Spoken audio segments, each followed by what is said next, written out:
Hi everyone, in this video I will show you that how you can download and install the Hamster Kombat or how you can play on your PC. So first you just need to open up your any browser on your PC and just click on the search box you are seeing on the top.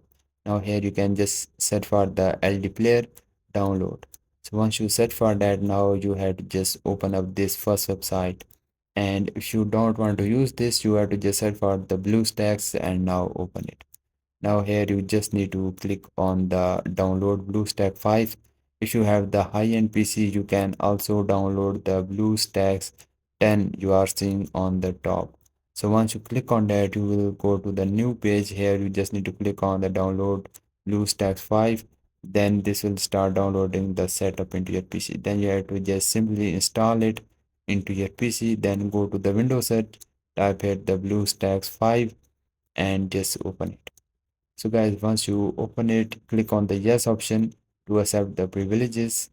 And once it was open, here you just need to click on the system apps you are seeing. Now here you will see the Play Store, and open up the Play Store and simply sign into your account and just simply search for the Hamster Combat. Simply install it and start playing. This is how you can download and install the Hamster Combat on your PC. And if you find this video helpful, so please consider liking this video because this is only motivation for me, and I will see you guys in the next video.